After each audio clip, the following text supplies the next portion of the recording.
Thank you for joining us again for another week of our podcast called Help Nobody Told Me.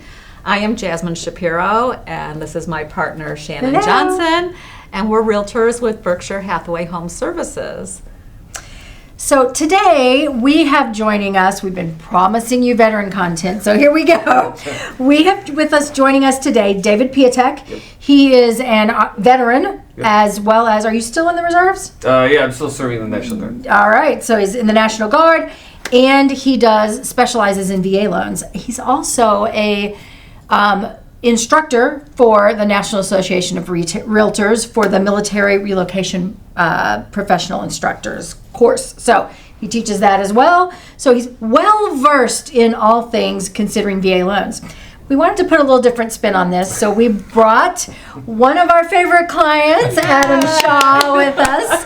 He is a veteran and has done several home purchases using a VA loan, correct? 3, yep. So he's well versed in what it's like from the veteran's perspective as well, and not just coming from a loan officer.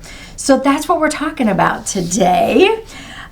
So we know a little bit about your background just from your introduction, but tell us a little bit how you got into loan servicing and why you specialize in VA loans. So so great to be here. So thank you for having me on. So one of the things that I realized about 8 years ago that veterans were coming to me and asking me a lot of questions, people from my unit about how to use the VA home loan. And what I realized is there's so much misconception that exists, right? So that's kind of how Adam and I got together about that time, about 8 years ago during the Council of 100. Well, you were around during that, right? Right. Yeah. So that's kind of like how now. when we met, because it was just, again, so much misinformation. I've been doing this now for over 16 years in the lending space, and then just really focusing in the last 8 years on VA home loans and helping veterans across the country. That's awesome. So, and I know that when you say misconceptions, we have a suspicion that even as we were working with Adam, we were like, why didn't we get that house? Yeah. And we had a very sneaking suspicion that it was because it was a VA loan. Yeah, and that's the one thing that we do. I would say the number one question that listing agents will ask when you make an offer on a property is, well, VA loan, the appraisal is horrible, it always comes in low, or they say it takes forever. And to a certain degree, the lending part, I could understand, because if veterans work with big organizations, they do normally take longer, right? I think we can, what are we doing, in about 21 days or so? Yeah, So it's quick. It's quick, right? And normally the appraisal process, a lot of people don't realize misconceptions around that is that you can do escrow holdbacks if there's repair items needed. As long as they're not a safety issue, a veteran can put that money up, making them more competitive on their offers. So. Very we thought that interesting. there was going to be a lot more things would come up. Right. You know, when we were at the home for the appraisal and the inspection, we thought that you were going to be, from the VA perspective, a lot more picky. A lot stricter. Yeah, but it really wasn't. Like the one home that you did put an offer on and we walked away from because it did have some structural issues. Yeah, I remember that. But the appraiser came by and we all knew that the railing was rickety and they didn't say a word about it. We were really There were things surprised. that we were like, oh, this is probably going to come up. Nope. Didn't even mention They're it. just they're just people, Right. So they're coming in looking at it. A lot of people think there's going to be roof issues, but I have not seen a roof issue once. Even when I bought my place recently, I thought, like, man, this is going to fail. This is going to be a horrendous process. They're like past flying colors. Another buddy of mine, I'm like 100% V is not going to accept this. And he's like, man, we're still buying it. All right, fine. Appraiser goes out, comes back, not a single thing wrong. And I'm like, what? And then people will go out and look at homes like, this is a perfect house. There'll be like one small little thing loose and they're going to catch it. You know what I mean? So it's really dependent on the appraiser. So talk to us about that. So if they find something wrong, the seller has the opportunity to fix it, right? They don't have to. Buyers can. Buyers The buyer can fix it as well. Okay, Yeah, so, so they still would pass. Yeah, Even- so, well, there's a couple things that go with that. So, we're probably going to do an hour just on this. So, with the appraisal part, the appraiser is making sure the property meets what's called the VA's minimum property requirements. Okay, so the property needs to be safe, sound, and sanitary.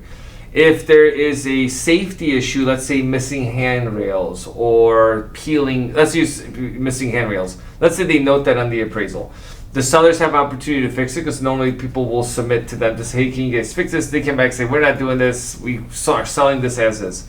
Then the buyers have the option of doing an escrow holdback, basically get a quote for the work, and then they can do a holdback for the property. So there needs to be done for $1,500. We set this aside in the escrow account. Yep, and then after to you be close, taken care of after closing. you can do it, so it kind of makes it competitive. The other thing you can do is you can actually ask the VA to do waivers. So a good example of that would be, let's say the home was built in 1990.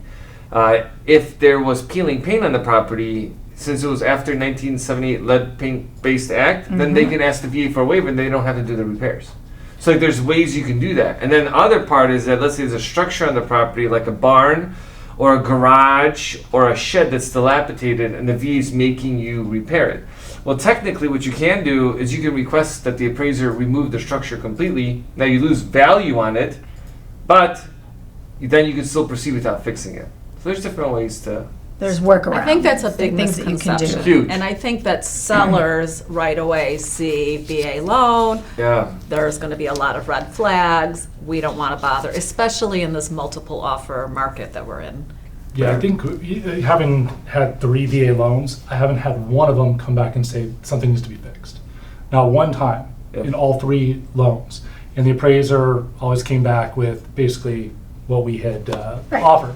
And we had that situation with one of the houses where I'm convinced that they didn't take it because it was a VA loan, because they took, I think, $25,000 less. It was a fixer-upper, and they were probably scared off. Plus, they also came back and said, hey, can you not do a VA loan? They did. But we actually got a phone call from the realtor who said, would you switch to conventional financing? Yeah, we get that. And that was, I actually found that particularly offensive, I too. agree. And it was... The loan is going to go through with the VA, and I know that they saw they were on that 3rd VA loan. We were actually putting money down, Right. which is why I probably came back and thought, oh, we can do a conventional loan, but you get a better rate at the VA, and there's other protections. So it was like, hey, it's offensive, so I'm not going to flip it for you, because that was a big problem. So you alluded to, you very specifically said, no, I want to keep my VA loan. Give us the reasons for why you wanted to do that, Adam, so that the listeners may not understand that. Yeah, I think, just talking with David, and he's been my advisor. He really helped me with, so my first VA loan I bought in Maryland, and then the one we bought in Highland Park, called David, because he works in the space, and he really helped me out and walked through the program. And same thing with the 3rd one, and I didn't even know you could use a VA loan. And some of the benefits, the biggest one in particular. So it's not a one and done. Not so necessarily. People understand that. There's nuance to it. I've used it 3 times. Right. And on the 3rd one, but particularly it's about 0.5% you save. On interest rates. On interest rates, and putting... As you should for the service that you've given to our country. So, Thank yes, you both for your absolutely. service. So that made a big difference. Plus, it wasn't a big deal for us to put that extra 5% down, and David would probably talk more about it we had a very different situation where we put money down in a VA loan, and you have to put 25% down instead of, let's say, 20%. But, it helped us with that monthly payment, too. So for us, it just made sense. For budgeting purposes, it was better. Right. Plus the streamlined VA process, there's other benefits as well. And I believe one of the other things that we talked about at the time was that if they refinance down the road, there's a benefit to staying with the VA, some charges or something. If you purchase a property that's what they say, is like you marry the house, but you date the rate. Yes, right? which we say that anyway, whether it's a VA loan or a conventional loan. Right, so one big advantage with the VA loan is that down the line you can do what's called an interest rate reduction refinance loan. That's basically if the rates drop more than 0.5% and you can recoup your closing costs within 36 months, then you could refinance the property, and it's pretty simple. You just need to have a source of income. So even if you had $1 million property but could verify that, let's say with 10% VA disability, that you make $173 a month on $1 million property, you can still do a refinance, no appraisal, no nothing. It's pretty phenomenal, and that's really like where you have it. There's appraisal waiver because no appraisal is required. That's great. So it's a pretty straightforward process. Because the downside, and like I did a video on this not too long ago, like let's say a lot of veterans get pushed away from VA loans into conventional loans. Let's say, FHAs. I don't know why this happens, but they get steered into FHA loans, and I'm like, this is insane. So on average, right, veterans to refinance into a VA loan will spend about over $20,000 to do that. because Wow. the funding fee is significantly higher, and if you don't have like a 90% loan to value, you get crushed on interest rates. So people will sell veterans on this idea that, hey, you can refinance later into a VA loan, but if they don't understand the program, the cost of it is just insane. So, I mean, we can get like real geeky and nerdy on it because like there's so many technicalities to it. But like this also comes with condos because veterans don't realize that they can buy any condo with a VA loan even if it gets denied. Like it's super simple. And it's the easiest process to get a condo VA approved also. So a lot of veterans that live in the city or in the suburbs get pushed away from their benefits, and it's like literally a couple days for approval. Hey, it gets denied. All right, fine, we submit a waiver, a couple more days and you're closing. So normally you're doing 25-day closings on condos. And here, around here. Now, you kept talking to us when we were looking at various communities, because we started out in one community and then we expanded the search. And you kept talking about the taxes and like an EVA, is that what it was called? Equalized assessed value. Yes, and so for us, because I've got a 100% disability rating, the EAV in Illinois had to be under $250,000, or you lost the entire benefit of the tax. So what is that EAV? So what we're talking about, so we gotta back up 1 second, what we're talking about. Don't be a coach. So if you are a 100% disabled veteran, you do get, in the state of Illinois, you get tax breaks on your property taxes. That's Let's 70. start with that. Yep. 70% or more. See, that's why we have him here. So there's a couple of tiers to it. So the state of Illinois has the disabled veteran property tax exemption piece. So if you're, I think like 30 to 50, you get like $2,500 off the equalized assessed value of the property. If you're up to, from 50 to 70 or just under 70, which there isn't one, so basically like 60, then you get $5,000 off the equalized assessed value. And then if you're at 70% or higher disability rating, then you get basically a tax break up to $250,000 of the equalized assessed value. Right, so in Cook County, the way it worked for a long time is that they were the only county that if you were over that equalized assessed value, you'd pay the taxes on the difference of that. All the other counties, like in Lake County, if you're over the 250 equalized assessed value, you get 0 tax breaks. Which doesn't take very long in Lake County. It doesn't take long. Almost everything. It's a high price point, so. Now, as of June or July, Pritzker signed into law that all the counties have to do it the same. So now you get it. So that's when we were going through it. We're like, hey, let's not, purchase price. Okay, that's what you want to be. We also have to check the county assessor's office. Because I just had this happen with somebody buying a place in another county where they're assessing it $150,000 more than what you're buying it for. But if you buy within the first year, you can submit your MLS, like a tax sheet that you get from closing, and they'll actually update your equalized value to what you bought it for. That happened to me because my place is worth more, like $150 assessed value than I bought it for. So now they changed it back. So there's Is your head spinning yet? It's confusing. Which is why you'll need to reach out to David. This is why you need to call David. So like there's nuances that you have to know, and then it's also based on when you close. So like, let's say you want to get the tax exemption because taxes are paid in arrears, right? Right. So let's say if you're a veteran that qualifies for the tax exemption, you have to close before December 31st of this year, right? 24, to get your tax exemption to kick in 26. Okay. Right, so if you buy January 1st of next year, right, 25, you don't get your exemption until 2027, so you have to pay for 2 years of taxes. Okay. Right, and in Cook County, it's the second installment that gets adjusted, so you actually pay a half a year more in taxes, so you know. Right. So the good thing is it is the same throughout the whole state now. Yes. So everyone's on, you don't have to figure out which village and which county you're in to figure out your EAV and whether or not you're going to get that benefits, which is phenomenal and fair. It was to life-changing, everyone. quite honestly. Because Taxes so we closed on a Monday, Right. and he sends me a text Tuesday morning. And so we were fully prepared to pay those taxes for as long as possible. We're like, okay, we'll just bite the bullet. We'll, maybe it'll assess for lower. We didn't know. And if you're listening outside of the state of Illinois, Property taxes are quite expensive, and in Lake Yeah. County, we're not talking about a $1,500 property tax for the year. Right. A month. Yeah, it's more like a month, Yeah, yes. it's about 2.5% It's of the completely value of different your Lake home. than Cook County. I mean, even in Highland Park, it's also Lake County would have been different. So even the cities vary. So Deerfield was more expensive where we lived. Right. You know, that same price house. Now I had to pay taxes. You know, despite my benefit.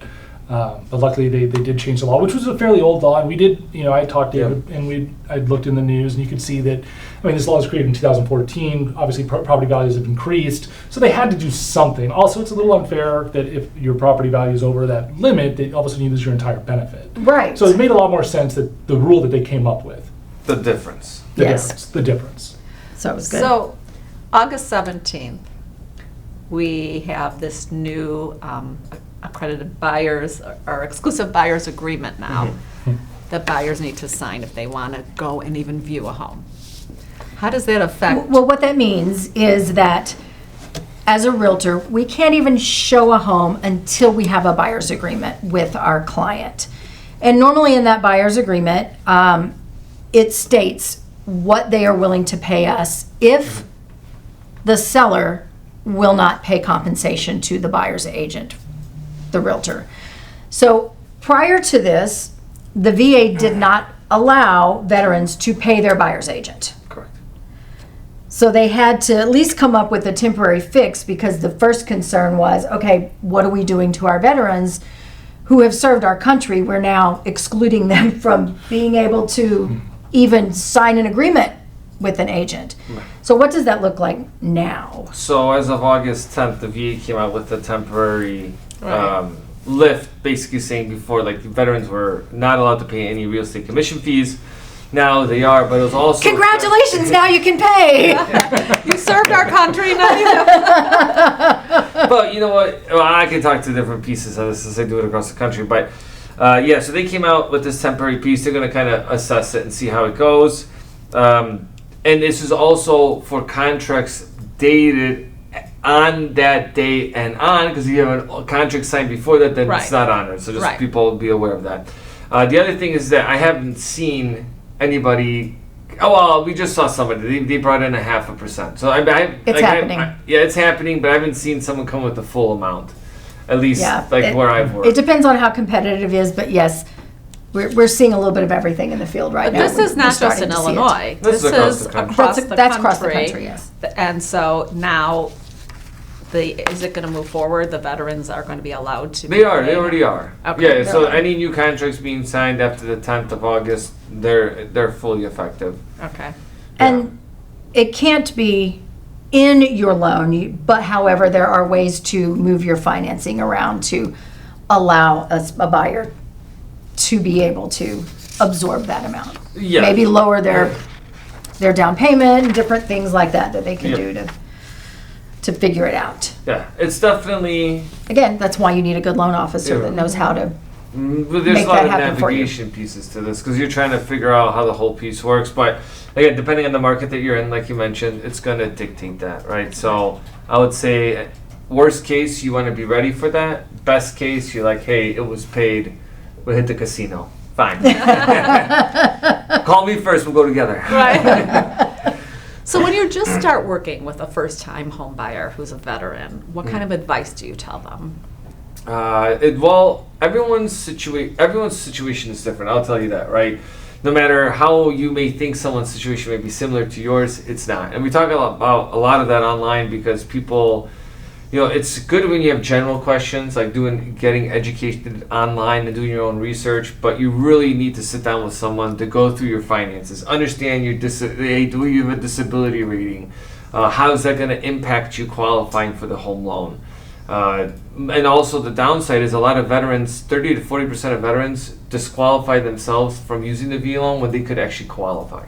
Right, so that's another Because they're not aware? well, through the private news network, which is like through other like soldiers that they're just be like, oh, like they said this, and I just did something with the VFW in Illinois, and it's unreal how many times veterans like, oh, I can't use the VA loan, and I'm like, oh, that's a misconception. They're like, what? They're like, yeah, you can still use it. You can use it multiple times. You can have multiple VA loans at the same time. I have somebody with 4 current VA loans.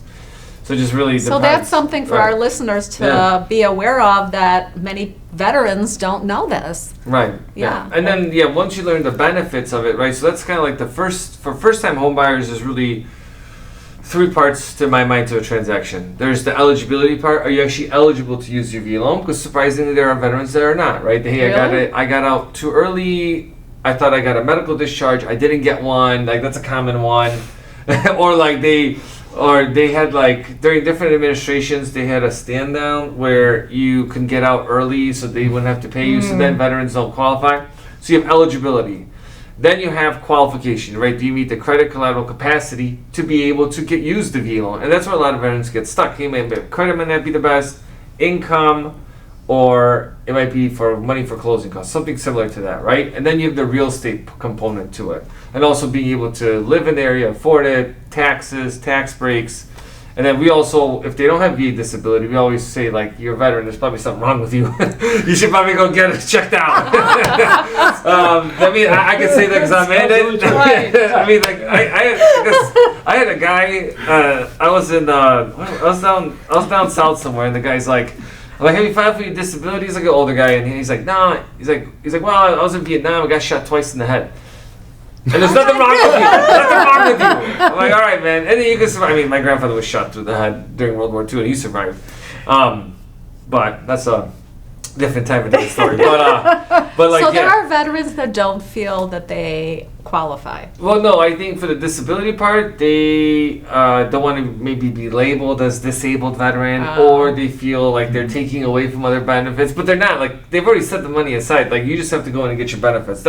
Absolutely. But like, and there's no age restriction, so you can be 90 years old going for the first time. We have a lot of people, I think, now because of like the online presence of people talking about it, and the VFW talking about it more, and the American Legion.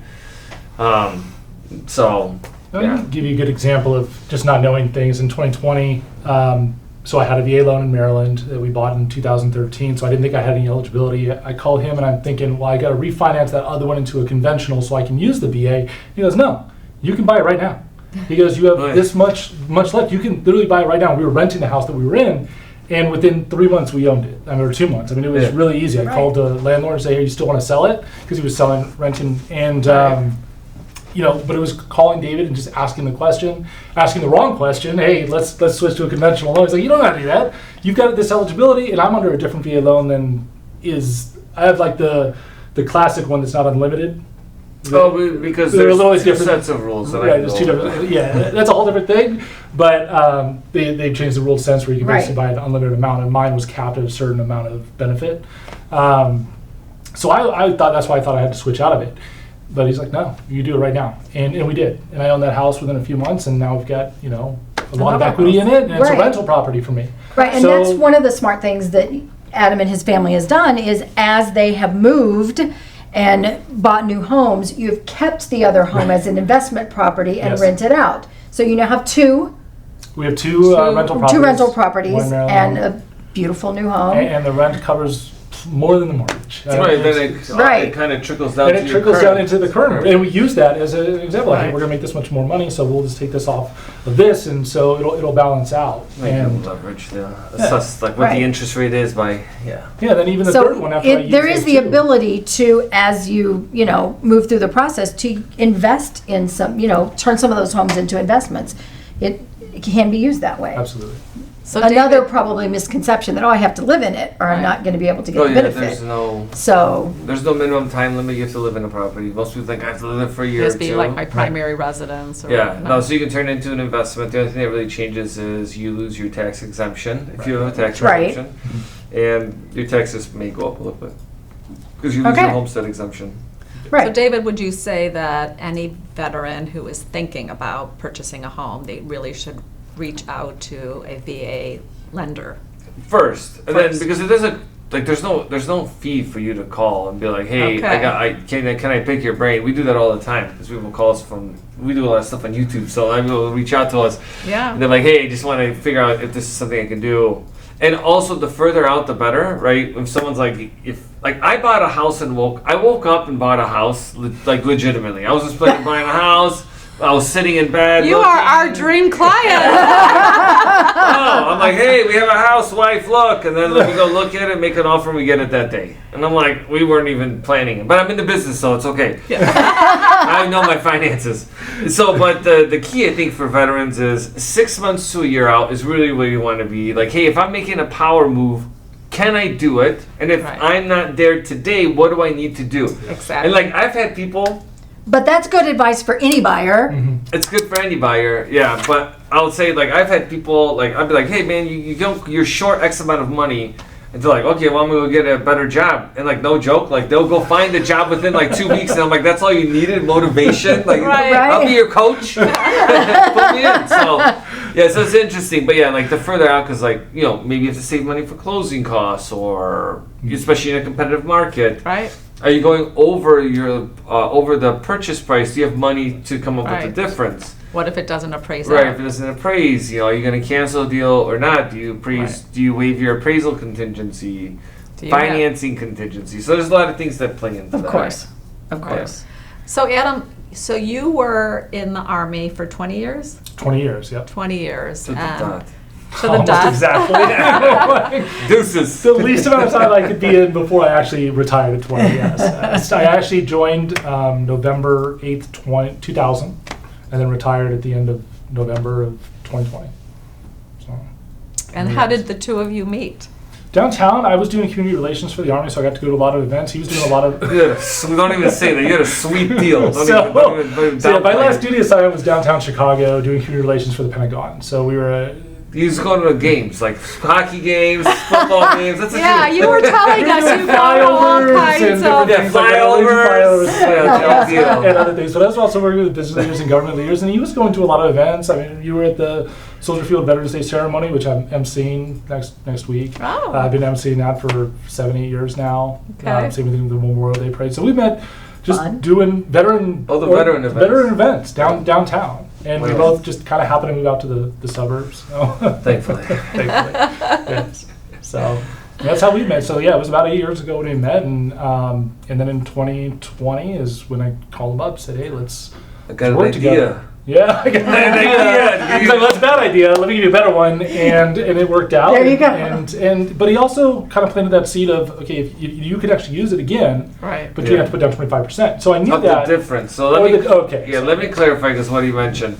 So there's really two sets of rules. Back in 2019, they came with like the Blue Water Vietnam Veterans Act of 2019, basically meaning that if you don't have a VA home loan at the time of closing, there's no limit. You want to buy a $5 million place, no money down, go at it, right? 10 million, whatever. There's no down payment requirement. It's the old rules kick in when you have a current VA home loan and you want to have another one while having the current VA loan. Then there's a cap. It's based on the Freddie Mac single family loan limit for your area, okay? Wow, that's a mouthful. I'm sure there's an acronym for that as well. I'm sure there is, but you can look it up. Freddie or Fannie Mae has a great AMI tool, which is the Area Medium Income tool that will pull what your area is. But in general, across the country, it's currently $766,550. So if you bought a place for, let's say, $265,550, you would have $500,000 left to buy another property with no money down. But let's say you want to buy a place for $600,000, but you have only $500,000 left in entitlement. Then on the $100,000, you would have to do a 25% down payment on the difference, which is $25,000 in this example. The reason why they do that is because the VA guarantees the VA loan by 25%. Okay. So also with that leading, in theory, we did this a lot actually recently. If you have a home and you want to, let's say, refinance and do a cash out refinance, if you have 25% equity, you get a VA loan, but you don't use it. It's kind of a... I know. Okay. It's okay.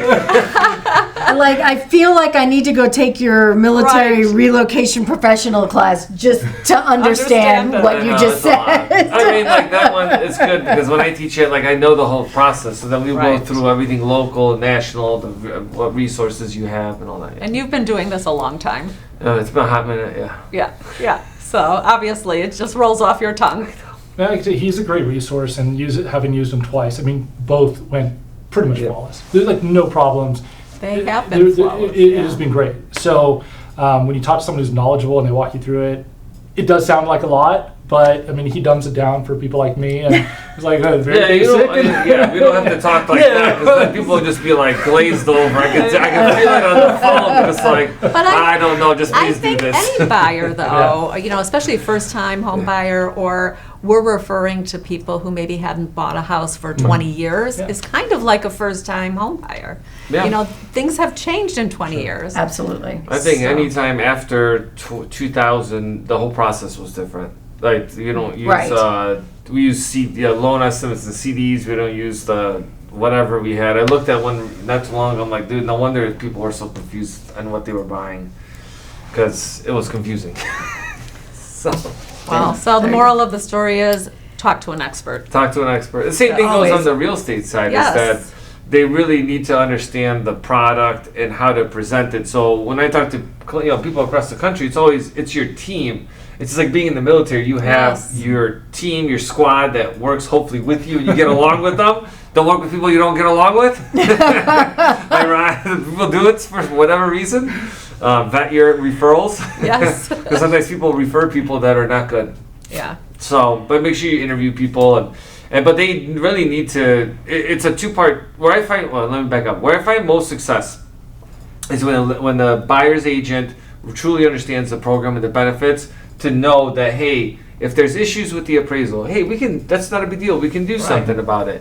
And the VA appraisal is the only appraisal that will also issue Tidewater, which is when the appraisal is going to come in low. They give you an opportunity to submit comps so they can come at value. And a lot of times they do or above, right? Yeah. It's just an opportunity Right. to do that. No other loan does that.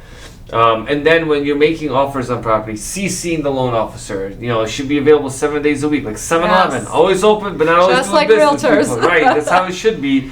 That way when you're making offers, it's competitive, and then when you're responding at 10:30 at night, Right. people are like, all right, their team is communicating. Yes. We want to work Absolutely. together.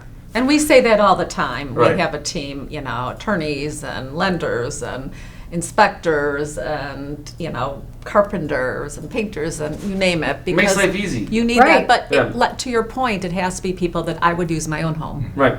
Yeah. Yeah, and if it's someone that I wouldn't trust with my own home, my own children, my own parents, I don't want them working with my clients. Right.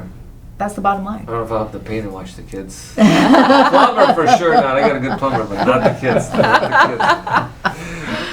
All right, we are so glad you guys joined us today. This was a fun session, and we just want to help people understand what benefits you have as a result of the service that you've given to our country. So thank both of you for that. Thank you. And thank you for being here with us today. We will put David's contact information in the show notes if anybody would like to reach out to you. Absolutely. And for listeners, join us again next week on another episode of Help Nobody Told Me. Subscribe and follow.